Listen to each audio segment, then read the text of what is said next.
Hello दोस्तों, स्वागत है आप सभी का कॉमिक वर्ल्ड 2.0 पर। तो चलिए दोस्तों, शुरू करते हैं पोते बाबा का 5वां भाग। फिर मोमोजिन ने आंखें खोली, गर्दन सीधी कर ली। क्या हुआ? लक्ष्मण दास ने पूछा। मज़ा आ गया, मोमोजिन मुस्कुरा पड़ा। हुआ क्या? जो हम सोचे बैठे थे। जतूरा की तरफ से संदेश में वही करने को कहा है। क्या? सपन चड्डा बोला। तुम्हारा मतलब है कि जथुरा ने आदेश दिया है कि कमला रानी और मखानी को मार देना है? हाँ, परंतु वो तो कालचक्र का हिस्सा है। जथुरा अपने कालचक्र को तुम्हारे हाथों नुकसान क्यों पहुंचाना चाहता है? अवश्य इसमें कोई रहस्य छिपा है। जथुरा ही उस रहस्य को जानता होगा, मोमोजिन ने कहा। कितनी अजीब बात है। लक्ष्मण दास ने सपन चड्डा को देखा। जथुरा के खेल को समझना आसान नहीं। मोमोजिन कह उठा। वो सच में महान है। जो मैंने तुम लोगों को करने को कह रखा है, तुम लोग वही करोगे। अब तो जथुरा भी यही हुआ देखना चाहता है। मुझे समझ में नहीं आता कि गीत तुम जथुरा के गाते हो और वैसे भागकर उसके दुश्मन सोबरा के पास चले जाना चाहते हो। ये मजबूरी है मेरी। क्यों? मुझ में इंसानी इच्छाएं जो आ गई हैं। जिस जिन्न में इंसानी इच्छाएं आ जाए वो मालिक की सेवा क्या करेगा? वो तो अपनी इच्छाओं को पूरा करने लग जाएगा। अब ये बात जथुरा के सेवकों को पता लग गई तो वो मुझे मार देंगे। देर सवेर में पता चल ही जाएगा। इसलिए अपने को बचाने के लिए मुझे सोबरा की शरण में जाना ही होगा। तुम में इंसानी इच्छाएं कैसे आ गई? बता तो चुका हूँ कि ये किसी की शरारत है। किसी ने जानबूझकर मुझ में इंसानी इच्छाएं डाल दी हैं कि मैं ठीक से जथुरा की सेवा ना कर सकूं। कोई शक्ति जथुरा का काम बिगाड़ना चाहती होगी। वो देखो, देवा और मिन्नो मुकाबले के लिए इकट्ठा हो रहे हैं, सबन चड्डा ने कहा। तुम दोनों कमला रानी और मखानी को नज़र में रखो, मोमोजिन ने गंभीर स्वर में कहा। तुम मुझसे झगड़ा करने को क्यों तैयार हुए? मोना चौधरी ऊंचे स्वर में बोली। देवराज चौहान और मोना चौधरी मैदान के बीचों बीच खड़े थे। उनके हाथों में कुल्हाड़ी जैसा हथियार था और दोनों के बीच 20 फुट का फासला था। मशालों की रोशनी में सब कुछ स्पष्ट नजर आ रहा था। आसपास घेरा लगाए भीड़ के हाथों में मशालें थीं। उसी भीड़ में आगे आगे कमला रानी और मखानी भी खड़े थे। नगीना बाके, रुस्तम, पारसनाथ, महाजन, इन सब के हाथ पांव बंधे हुए थे और वो मैदान में ही एक तरफ पड़े थे।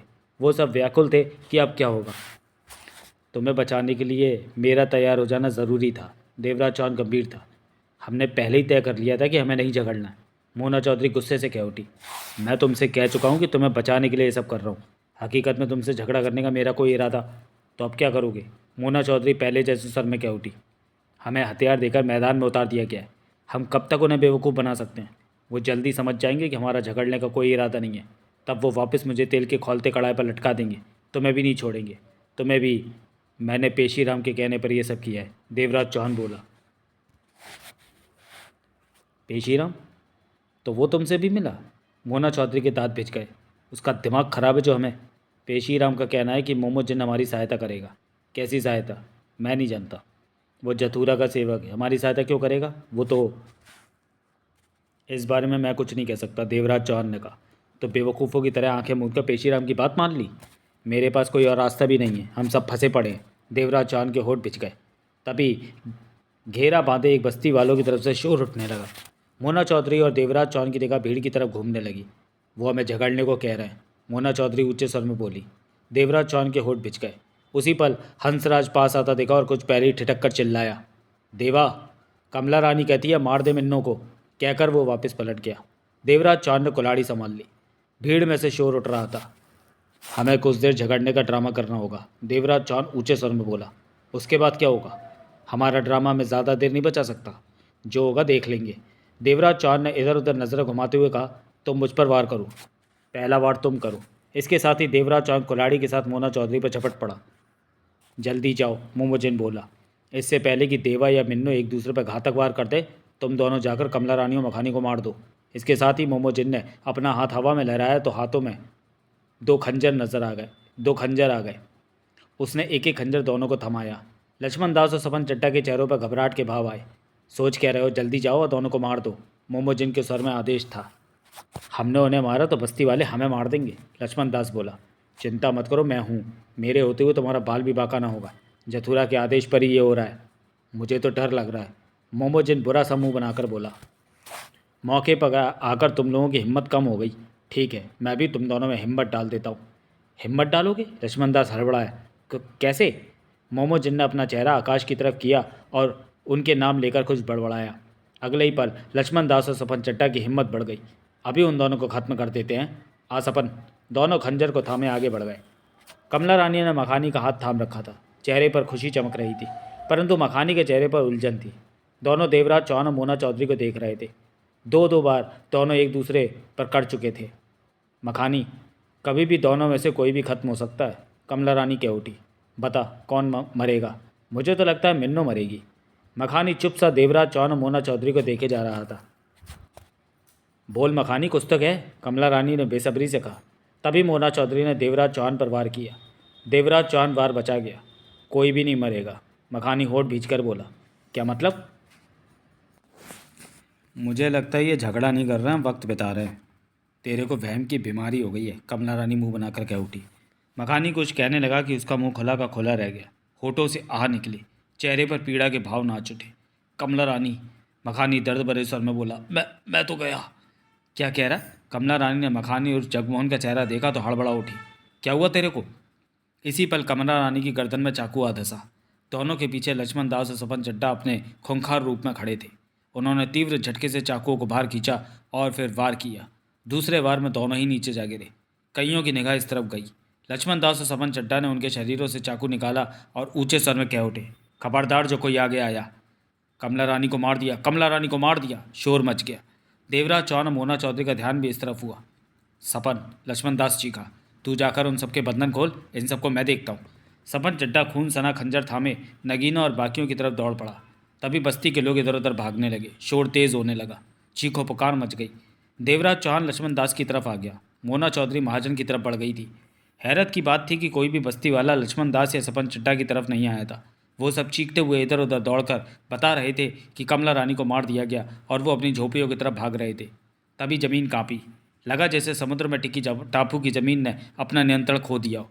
वो पानी में आज़ाद होकर जहाज की तरह इधर उधर डोलने लगी हो। मध्यम गति से टापू की जमीन डोल रही थी, हिल रही थी। वो कभी दाएं होती तो कभी बाएं, तो कभी सामान्य सी होकर स्थिर हो जाती। बेहद अजीब सन्न कर देने वाला नज़ारा था। लोग भाग रहे थे। चीखो पुकार शोर मचा हुआ था। देवराज चौहान लक्ष्मण दास के पास आकर शोर में ऊंचे स्वर में कह उठा। तुमने तो कमाल कर दिया लक्ष्मण दास, कमला रानी और मखानी को मार दिया। सोचा तुम कई बार मेरे काम आए हो, एक बार मैं भी तुम्हारे काम आ जाऊं। लक्ष्मण दास ने उत्साह भरे स्वर में कहा। मैंने तो तुम्हारे काम आने की कीमत ही ली। कोई बात नहीं, तुम भी मुझे कीमत दे देना। लक्ष्मण दास हंसा। देवराज चौहान मुस्कुराया। वैसे मैंने कुछ नहीं किया, ये सब मोमो जिन का किया धरा है। वो कैसे? मोमो जिन ने मुझ में और सपन में हिम्मत डाल दी, जिसकी वजह से हम ये सब कर सके। अब हमें किसी भी बात का डर नहीं लग रहा।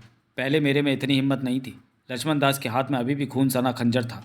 देवराज चौहान की नज़र हर तरफ जा रही थी। चूंकि मशालें थामे लोग वहाँ से भागते जा रहे थे, इसलिए अंधेरा सा होने लगा था। सिर्फ उन्हीं मशालों की रोशनी वहाँ फैल रही थी जो पेड़ों पर या अन्य जगहों पर लगी थी। देवराज चौहान, लक्ष्मण दास बोला। हाँ, ये टापू अचानक बेकाबू सा हो गया है। लगता है जैसे समुद्र में ज़मीन का बड़ा सा टुकड़ा डोल रहा हो। हाँ, ऐसा ही हो रहा है। हम कैसे बचेंगे? हम नहीं जानते कि हम कहाँ पर हैं।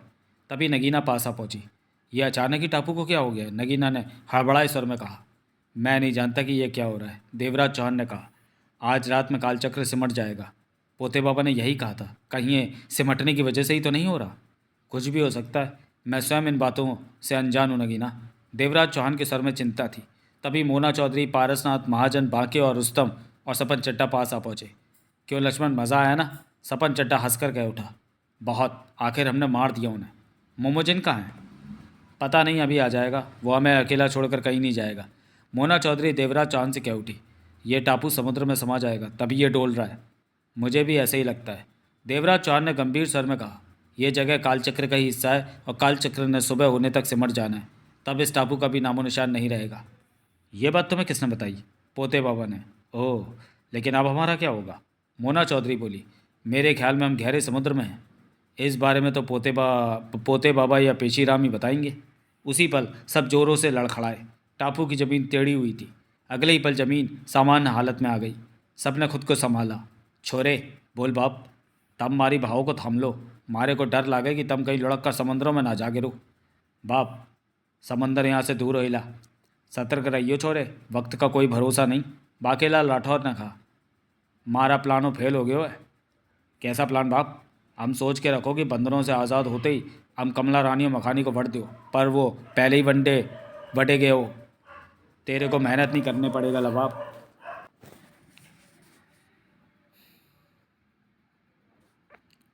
मारे को किसी को वडनों का मौका ना मिलो हो, हम जथुरों को वडो हो। पता नहीं बाप, ये भी क्या होने को लिखा है किस्मत में। तभी टापू की ज़मीन जोरों से हिली। छोरे, बहुत मज़ो आयो है, झूला मिलो हमारे को, कभी इधरो कभी उधरो। बाप, झूले का रस्सा टूटेला तो सीधा समुद्रों में गिरेला, तब मारी बाँह पकड़ रहे हो।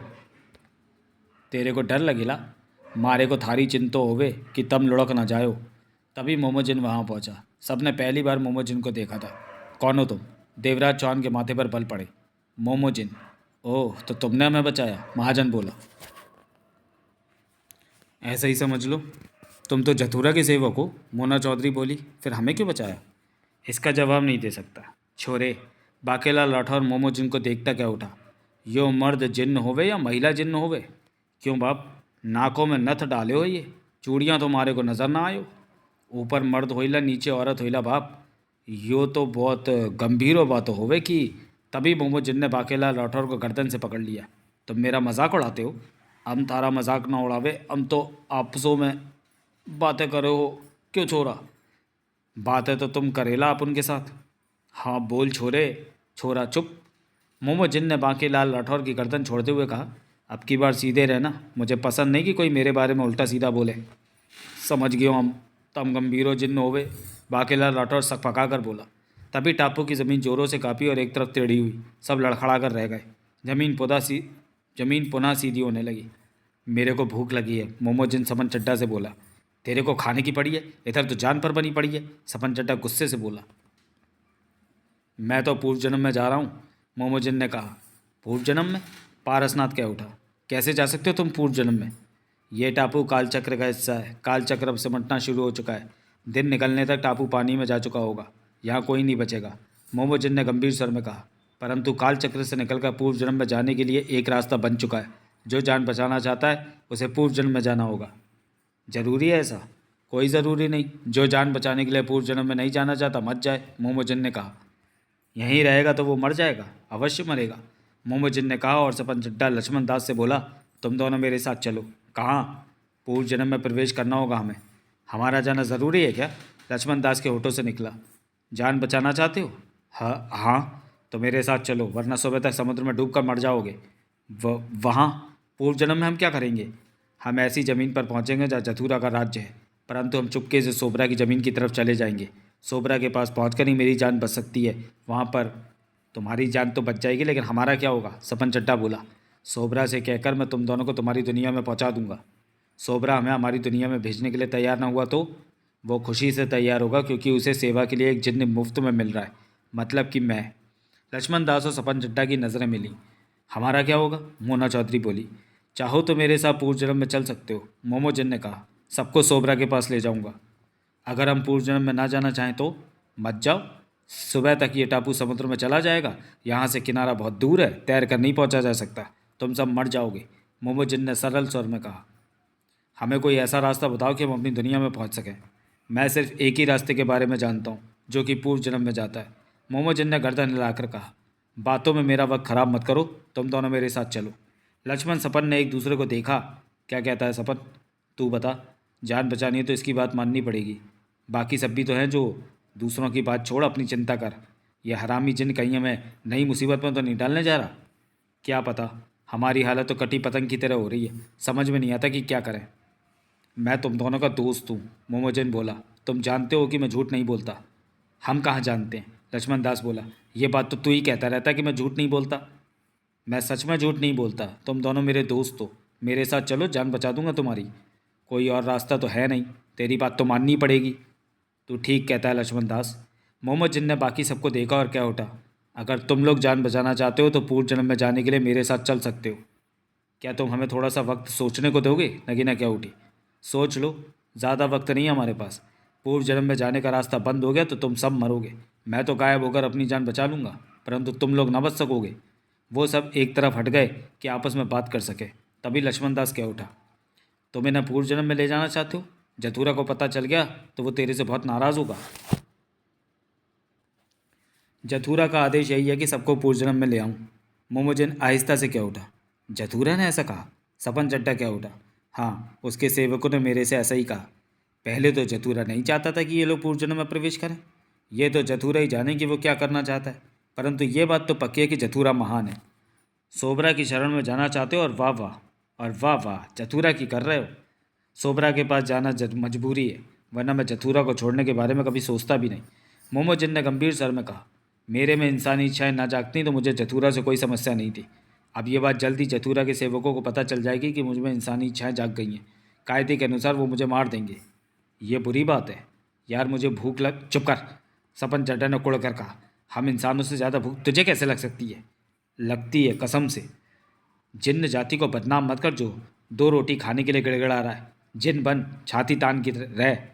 कितना दुख होता है मुझे कि ना तो मैं जिन रहा ना ही इंसान, लेकिन सोबरा सब ठीक कर देगा। एक बार उसके पास पहुंच जाऊं तो सब ठीक हो जाएगा। वो मुझ में से इंसानी इच्छाएं निकाल देगा, मैं फिर से जिन बन जाऊंगा। हम पूर्व जन्म में प्रवेश नहीं करना चाहते हैं, महाजन बोला, लेकिन अब लगता है कि हमें पूर्व जन्म में जाना ही पड़ेगा। जथुरा जितनी चेष्टा कर रहा था कि हम पूर्व जन्म में ना जाएं, अब उतना ही आसान हो गया है पूर्व जन्म में जाना। देवराज चौहान ने कहा, हैरत की बात तो ये महसूस होती है कि पूर्व जन्म में हमारे प्रवेश करने को लेकर जथुरा के 2 खास लोग ही हमारी सहायता करते लगते हैं। कौन 2 लोग? मोना चौधरी बोली। पोते बाबा और मोमो जिन, देवराज चौहान ने कहा। जबकि पोते बाबा का कहना है कि वो जथुरा का सबसे खास सेवक है और हमें पूर्व जन्म में प्रवेश करने से रोकने के लिए वो आया है, परंतु वो तो अप्रत्यक्ष रूप से हमें पूर्व जन्म में प्रवेश कराने के लिए हमारी सहायता कर रहा है। यही हाल मोमोजिन का है। मोमोजिन ने लक्ष्मण दास और सपन चड्डा पर काबू पाकर उनसे मुझे और मोना चौधरी के लड़वाने का काम लिया। ये तो अच्छा रहा कि हम संभल गए, झगड़ा होते होते रह गया, परंतु उसके बाद मोमोजिन ने ऐसी कोई चेष्टा नहीं की हमें लड़वाने की। उसमें इंसानी इच्छाएं जो जाग गई हैं, लगीना बोली। ये तो वो कहता है, देवराज चौहान ने कहा, लेकिन हमें क्या पता कि असल बात क्या है। तुम कहना क्या चाहते हो? मोना चौधरी की निगाह देवराज चौहान के चेहरे पर थी। पहले तो ये बात स्पष्ट थी कि जथुरा के 2 सेवक मोमोजिन और पोते बाबा हमें पूर्व जन्म में प्रवेश करने से रोकना चाहते हैं, परंतु अब ये बात स्पष्ट हो रही है कि ये दोनों में पूर्व जन्म में ले जाने को व्याकुल हो रहे हैं। यो बातों ना होवे तो कमला रानी और मकानी के मरते ही पूर्व जन्म में जाड़ों का रास्ता खुल गयो। मोमोजिन लक्ष्मणों सपनों को लेके उधरो जाने की तैयारी हो वो, और मारे को शराफत के ना तो बोलो कि चलनो हो तो चल लो, नहीं तो इधर ही मरो। वो मारे पे तोप ना तानो हो कि मारा अपहरणों करो कि मारे को ले जाओ। तू परफेक्ट बोला बाप, बाकेला लौटर कहता जा रहा था। और थारे को पोते बाबा तब कहो कि तम पूर्व जन्मों में चल लो वो हमारी सहायता कर रहा है। हम बोलो कि थारे को कब बोलो हो कि हम सब पूर्व जन्मों में चलो हो। बाके वो हमें रोकने की कोशिश भी तो नहीं कर रहा, वो हमसे नरमी से। वो बहुत बड़ो हरामी होवे जो नरमी से बोलो हो। मौका मिल लो तुम्हारी गर्दनों तोड़ो हो। मेरे ख्याल में तो पोते बाबा हमारे वक्त में बात कर रहा है, देवराज चौहान बोला। वक्त बता दो कि कौनों ठीक होवे। सवाल ये होता है कि अब हम क्या करें, महाजन ने कहा। हमारे पास इस बार बचने का कोई रास्ता नहीं है, पारासात ने कहा। काल चक्र का टापू समुद्र में जाना शुरू हो चुका है। दिन का उजाला फैलने तक ये पूरी तरह समुद्र में डूब जाएगा।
यहाँ से किनारा दूर है, शायद हम बच ना सकें। सबके चेहरों पर गंभीरता थी। हमें फैसला जल्दी लेना चाहिए, मोना चौधरी बोली। मोमोजिन हमारे जवाब का इंतज़ार कर रहा है। अभी तो अपनी जान बचाने के लिए मोमोजिन का सहारा है। वो चला गया तो उस स्थिति में हमारे सामने समस्या खड़ी हो जाएगी। वे एक दूसरे को देखने लगे। जाना है तो नखरे क्यों लगाई लबाब, रुस्तम राव सबको देख कर क्या उठा। हम भी यही सोचो हो छोरे, जो जाना चाहता है वो सिर हिलाए। सब ने सिर हिलाया, देवराज चौहान और नगीना को छोड़कर। नगीना की उलझन भरी निगाह देवराज चौहान पर थी। क्या तुम पूर्व जन्म में नहीं जाना चाहते? मोना चौधरी ने देवराज चौहान से पूछा। मैं उलझन में हूँ, तय नहीं कर पा रहा, देवराज चौहान गंभीर स्वर में बोला। और तुम नगीना? जो इनका जवाब होगा वही मेरा जवाब होगा, नगीना ने शांत स्वर में कहा। मोना चौधरी की निगाह देवराज चौहान पर जा ठहरी। सब देवराज चौहान को ही देख रहे थे। क्या फैसला किया तुम लोगों ने? कुछ दूर खड़े मोमोजिन ने कहा। मुझे जल्दी है।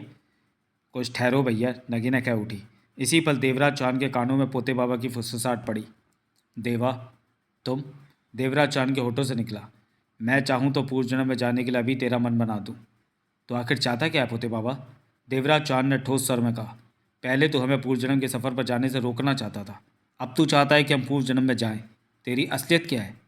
सबकी नज़रें पूरी तरह देवराज चौहान पर टिक चुकी थी। क्या करेगा तू मेरी असलियत जानकर? पोते बाबा की आवाज़ कानों में पड़ी। तू बता। मैं अपने बारे में तुझे बता चुका। तू जथुरा का सेवक है तो उसकी बात क्यों नहीं मान रहा? जथुरा तो नहीं चाहता कि हम पूर्व जन्म में आए। तेरे को चाहिए कि तू हमें रोके, ना कि हमें पूर्व जन्म में ढकेले। तेरे इरादे क्या हैं? मैं चाहता हूँ कि तू पूर्व जन्म में जाए। पोते बाबा की आवाज़ में गंभीरता थी। मैं नहीं जाऊँगा। जाएगा। तेरे को जाना पड़ेगा, क्योंकि अब तेरे पास कोई दूसरा रास्ता नहीं बचा। काल चक्र का भ्रम से भरा ये टापू सुबह तक पानी में डूब जाएगा। उसके बाद जो यहाँ रहेगा उसकी मौत हो जाएगी। मेरी मौत की तू क्यों चिंता करता है? देवराज चौहान ने तेज स्वर में कहा। पूर्व जन्म में जाने का तेरा मन मैं अभी बना देता हूँ। वो कैसे? जग्गू और गुलचंद को भूल गया? देवराज चौहान की आंखें सिकुड़ी। क्या मतलब? जग्गू और गुलचंद काल चक्र में फंसे पड़े हैं। अब वो बाहर नहीं निकल सकते। बाहर जाने के सारे रास्ते बंद हो चुके हैं। उन्हें भी हर हाल में पूर्व जन्म में प्रवेश करना ही पड़ेगा। तुम जग्गू और गुलचंद को पूर्व जन्म के भयानक खतरों में अकेला छोड़ देना चाहते हो? अगर वो वहाँ के हादसों में फंसकर जान गंवा बैठे तो जिंदगी जी पाओगे? देवराज चौहान के होठ भिज गए। जाता हूँ मैं। सोच ले, फैसला कर ले। हो सकता है जग्गू या गुलचंद को पूर्व जन्म के चक्करों में फंसे तेरी सख्त ज़रूरत पड़े। उसके बाद पोते बाबा की आवाज़ नहीं आई। देवराज चौहान के कानों में कुछ खामोशी रही। देवराज चौहान के चेहरे पर कठोरता के भाव देखकर नगीना कह उठी। क्या हुआ आपको? देवराज चौहान ने गहरी सांस ली। पूर्व जन्म में जाऊंगा। मैं हर जगह आपके साथ हूँ। आपका ये फैसला है तो मेरा भी यही कहना है, नगीना बोली। फैसला हो गया, बाकेलाल राठौर बोला। छोरो, हम वहाँ ये जथुरा की गर्दन को वढ़ दो। चलो मोमोजिन के पास चलें, मोना चौधरी बोली। फिर सब मोमोजिन के पास जा पहुँचे। चल बाप, रुस्ताना मोमोजिन से कह उठा। पूर्व जन्म का रास्ता किधर होइला? मैं किसी का बाप नहीं हूँ, मोमोजिन ने नाराज़गी से कहा। जिन किसी का बाप हो ही नहीं सकता। क्यों? तो मैं सारी बात क्यों बताऊँ? अपने काम से मतलब रखो। छोरे, चुप रहो। मोमोजिन्नो का मूड उखड़ गयो तो गड़बड़ हुए। आओ मेरे पीछे, मोमोजिन ने कहा और एक तरफ बढ़ गया। सब उसके पीछे चल पड़े। टापू पर अब कुछ मशालें जलती नजर आ रही थीं। शांति छा चुकी थी टापू पर। अब कहीं से कोई आवाज़ नहीं आ रही थी। रह रहकर टापू की ज़मीन इधर उधर डोल रही थी। उनके कदमों की आवाज़ें गूंज रही थीं। ये टापू वाले लोग कहाँ चले गए? पारसनाथ ने पूछा। कोई नज़र नहीं आ रहा। पूर्व जन्म में प्रवेश करने के रास्ते पर जा चुके हैं, मोमोजन कह उठा। सब? हाँ सब। उन्हें भी तो जान प्यारी है। जो पूर्व जन्म में पहुंच जाएगा उसे कालचक्र की कैद से मुक्ति मिल जाएगी। परंतु इस जमीन के नीचे तो समुद्र है, नगीना बोली। हमारा सफ़र कैसे होगा? देखते रहो, सब पता चल जाएगा। यो जिन बहुत चालू लागे हो मारे को। बाकेलाल राठौर का हाथ मूंछ पर जा पहुंचा। तुम जथुरा के सेवक हो? मोना चौधरी ने चलते चलते पूछा। पक्का सेवक हूँ, आगे बढ़ते मोमोजिन बोला। जथुरा रहता है कि हम पूर्व जन्म में ना जाएं, तो तुम हमें क्यों वहाँ ले जा रहे हो? मर्जी तुम लोगों की, बेशक मत चलो। मेरा सवाल ये नहीं था मोमोजिन, मैं तुम्हारे सवाल का मैं जवाब नहीं देना चाहता, क्योंकि तभी उनके कानों में एक युवती की तेज़ आवाज़ पड़ी। रुको रुको, कहाँ भागे जा रहे हो तुम? मेरी बात सुनो। इन आवाज़ों को सुनकर वो सब ठिठके। उसी पल युवक और युवती पास आकर ठिठके और गहरी गहरी सांस लेने लगे। सबकी निगाह उन दोनों पर जा टिकी थी। सांवले रखी 19-20 बरस की वो युवती थी। कमीज सलवार पहन रखा था। तीखे नैन नक्श और आंखें कुछ बड़ी थी। बालों की छुटियाँ बना रखी थी। उसका छोटा सा सीना उठ बैठ करता लग रहा था। युवक उसका हम उम्री था। वो कमीज़ और पजामे में था। कद उसका अवश्य लंबा था। तुम इन्हें कहाँ ले जा रहे हो? युवती एक अधिकार भरे स्वर में कह उठी। मोमोजिन के चेहरे पर नापसंदगी के भाव उभरे। मेरे से इस तरह से सवाल करने वाली तुम कौन होती हो? मोमोजिन ने तीखे स्वर में कहा। तुमने मुझे पहचाना नहीं? मैं कमला रानी हूँ, युवती कह उठी। लक्ष्मण दास और सपन चड्डा घबरा कर मोमोजिन के पीछे हो गए।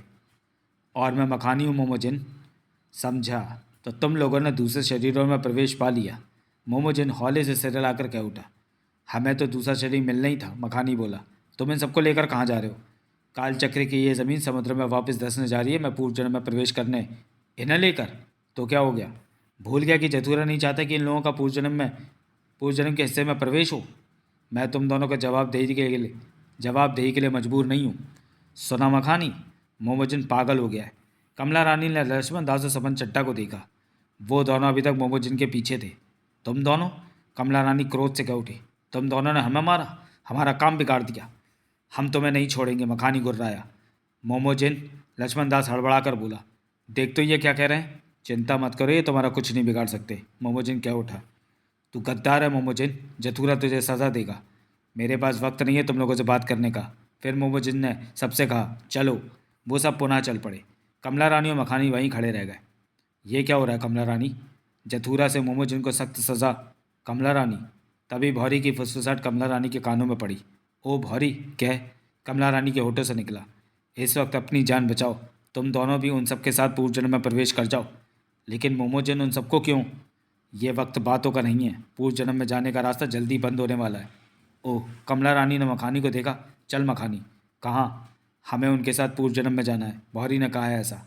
लेकिन मुझे तो शौरी ने ऐसा कुछ नहीं। कमला रानी जैसा कहती है मखानी वैसा ही कर। शौरी की फुसफुसाहट मखानी के कानों में पड़ी। ठीक है, मखानी बोला। फिर कमला रानी से कहा, चल। मखानी और कमला रानी आगे जा रहे हैं, उन सबके पीछे चल पड़े। इधर अंधेरा था, परंतु उस सबको देखने में न कोई परेशानी नहीं हो रही थी। कमला रानी, मखानी प्यार से कह उठा। बोल, अब तो तू जवान हो गई है, 19-20 की कड़क। तो एक चुम्मा दे दे, बाकी सब काम के लिए तो अभी वक्त नहीं। तेरा ध्यान सिर्फ इसी बात पर जाता है, कमला रानी ने झल्ला कर कहा। दे देना। नहीं दूंगी, कमला रानी ने जिद भरे स्वर में कहा। एक छोटा सा। नहीं, कमला रानी ने पुनः इनकार में सिर हिलाया। मखानी ने चलते चलते झपट्टा मारा और कमला रानी को बाहों में कैद करके चुम्मा ले लिया। बंदा बन जा मखानी, कमला रानी झल्ला कर बोली। क्या करूं, तू देती नहीं तो फिर ज़बरदस्ती ही सही। अपना ध्यान मोमोजिन पर लगा, वो गड़बड़ करने लगा है, उसके इशारे पर ही हमें मारा गया। आखिर जा तो वो भी पूर्व जन्म में ही रहा है, वहाँ जतूरा उसे छोड़ने वाला नहीं, मखानी ने विश्वास भरे स्वर में कहा। दोनों तेज़ी से आगे बढ़ते जा रहे थे।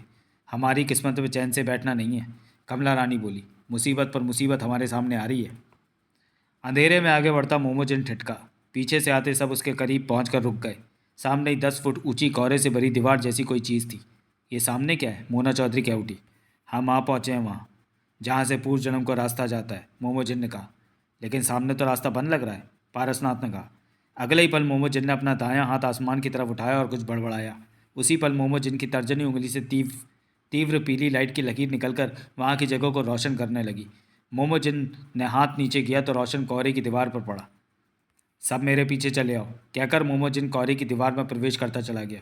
सब एक एक करके उसके पीछे कोहरे की दीवार में प्रवेश करते चले गए। फिर उन्होंने खुद को कोहरे की दीवार में बने एक ऐसे कमरे जैसी जगह में पाया जहाँ से सिर उठाने पर ऊपर आसमान तारों भरा नजर आ रहा था। उसी पल टापू की ज़मीन जोरों से डोली। वो सब लड़खड़ाए, टेढ़े से हो गए। फिर धीरे धीरे ज़मीन सीधी होने लगी। मोमोजिन ने रोशनी वाली उंगली ज़मीन पर बने 5 फीट के गोल गड्ढे में डाली। वो गड्ढा किसी सुरंग जैसा लग रहा था। मोमोजिन सबसे कह उठा, ये सुरंग जैसा रास्ता देखा आप सबने? हम सबको इसके भीतर जाना है, लेकिन इसका फर्श तो चिकना है। महाजन ने कहा, हम कैसे जाएंगे? ये कांच की सुरंग है, मोमोजिन ने कहा। आपको कुछ नहीं करना, सिर्फ इसके भीतर प्रवेश कर जाना है। इसकी फिसलन ही इतनी है कि बैठने वाले को मंजिल तक ले जाएगी। मंजिलों से थारा का मतलब हो गए मोमोजिन? मतलब सबको मंजिल पर पहुंच के ही समझ में आएगा। क्या ये सुरंग पूर्व जन्म में जाकर खुलती है? देवराज चौहान ने पूछा। नहीं, अब और कुछ मत पूछो, मोमोजिन ने रोशनी सुरंग में मारते हुए कहा। चलो, सब एक एक करके इसके भीतर प्रवेश कर जाओ, जल्दी करो, हमारे पास वक्त कम है, ये रास्ता कभी भी बंद हो सकता है। सबसे पहले देवराज चौहान आगे बढ़ा और उस सुरंग जैसे रास्ते में बैठकर प्रवेश कर गया। 2 पल ही हुए होंगे उसे भीतर बैठी कि एकाएक उसके शरीर को तीव्र झटका लगा और ऐसा महसूस हुआ जैसे कोई तेज शक्ति तेजी से उसे खींचती हुई सुरंग के भीतरी रास्ते पर लेती चली गई है। वहाँ गुप अंधेरा था। वहाँ नजर आता देवराज चौहान अब गायब हो चुका था। मारे देवराज चौहान तो गयो, अपन भी खिसकेला बाप, कहकर रुस्तम राव आगे बढ़ा और सुरंग में जा बैठा। वो भी देवराज चौहान की तरह पलों में गायब हो गया। फिर महाजन, पारसनाथ, बांके और मोना चौधरी भी एक एक करके उस रास्ते में चले गए। मोमोजिन ने लक्ष्मण दास और सपन चड्ढा को देखा। दोनों सहमे से खड़े मोमोजिन को देख रहे थे। वक्त क्यों बर्बाद कर रहे हो? मोमोजिन उन्हें देखकर बोला। हमें कुछ होगा तो नहीं? सपन चड्ढा ने घबराए स्वर में कहा। क्यों होगा? क्या तुम्हें मुझ पर भरोसा नहीं? मोमोजिन ने कहा। नहीं, सपन चड्ढा के होठों से निकला। क्या? मोमोजिन के माथे पर बल पड़े। तुम्हें मुझ पर है पूरा भरोसा है। लक्ष्मण दास हड़बड़ा कर कह उठा। ये तो मजाक कर रहा था। क्यों सपन? हाँ, सपन चड्ढा बोल पड़ा। तुम दोनों भी जल्दी भीतर जाओ। दोनों घबराए से आगे बढ़े और एक एक करके भीतर रास्ते में चले गए। तभी मोमोजिन को आहट मिली तो उसने तुरंत नजरें घुमाई। कोहरे की दीवार से मखानी और कमला रानी ने वहां भीतर प्रवेश किया। तुम दोनों? मोमोजिन की आंखें सिकुड़ी।